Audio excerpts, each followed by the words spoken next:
going to stop for a second and just talk about this Republican Party. Aren't they horrible? Yeah. Aren't they horrible? You know, when I watched January 6th, the only thing I saw was treason. I felt treason. I could not believe you could have people attack its capital and our president be complicit in the action. I can't believe we have representatives and senators who try to, oh, it's just another day at the office, who are complicit in that treason. And people right now are not outraged. If Trump ran again, people would still flock to him. It's madness. We need to carry that outrage. How many of you all were outraged when you saw what happened on January 6th? I know I was. I couldn't believe it. We need to feel that outrage when we go vote. We need to have difficult conversations with some of our friends who still believe that the Republican Party is going to help them, because they're not.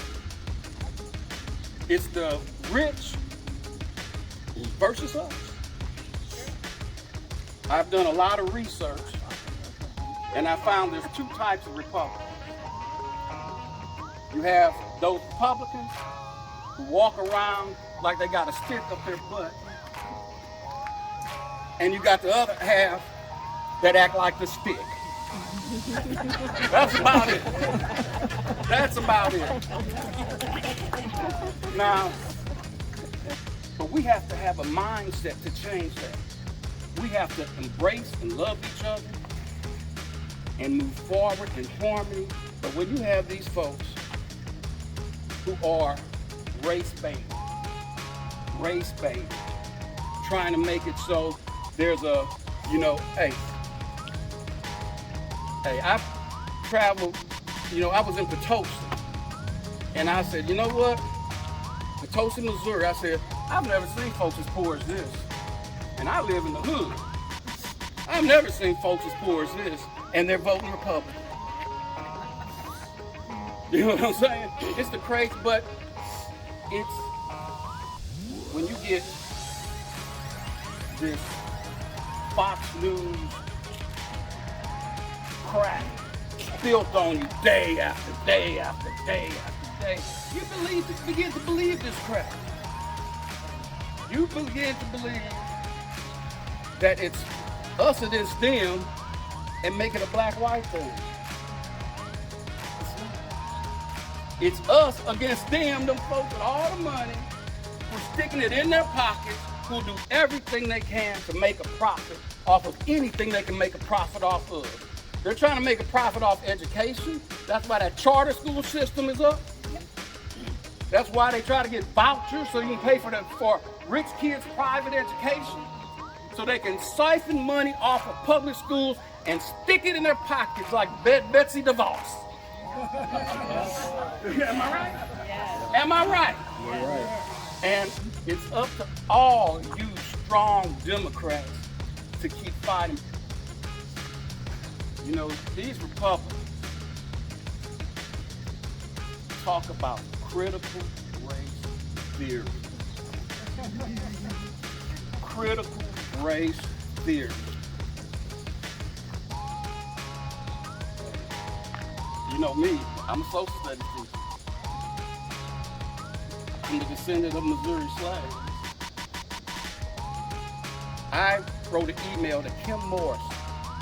She's a teacher down at Greenfield High School who got fired because they said she was teaching critical race theory because she had a book and was trying to teach her kids to empathize with a fictional black character.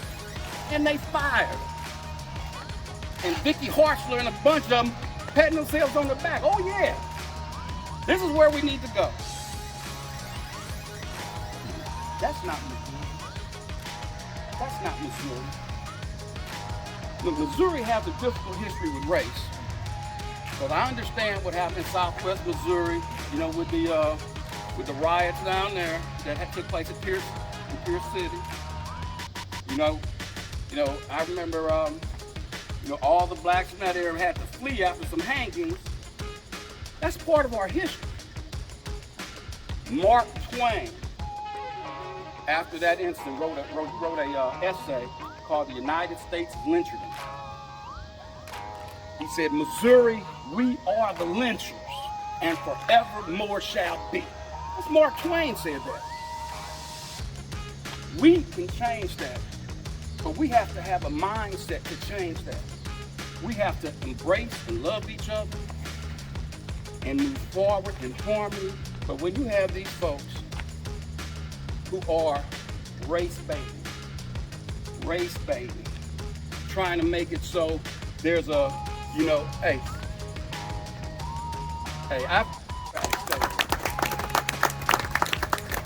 so you Democrats, hey, keep fighting, get out there and vote, keep talking to people, let them know, hey, look, we're not gonna compromise because we're right. That stuff you all talking about, that's Trump stuff, they didn't even put out a platform when he ran. Have you ever heard of such nonsense? They didn't even bother to make a platform to say what they stand for. That can never be accepted. Never. I want to thank all you all for coming out here and fighting and being strong Democrats, because it's us that have to change this country. Because, hey, if we don't do it, they will drag this country to the ground. They will give it away. They would say it's okay to have a resurrection and take it over, because they want a dictator instead of a democratic government. Have I lied? Have I lied? Let's do this thing, y'all. Let's do this thing. Let's get ready. Anybody have questions? Don't let me talk about Eric Schmidt. Oh, no. I gotta try to close, but Eric Schmidt, here he is. Hey, I filed some charges against some school districts because they had a nerve to try to keep your kids safe. Cause I'm gonna stop these mask mandates because I don't want anybody to try to keep your kid from getting sick. That's the most ridiculous, foolish, ignorant thing I've ever heard in my life. And we gotta let these folks know that by what we do at the ballot box. Are you with me? Yeah. All right. Let's do this, folks. We gotta vote. Roll with Rolen. And if you don't roll with Rolen, just make sure you get out and vote for the person of your choice. All right? Thank you. Thank you for inviting me.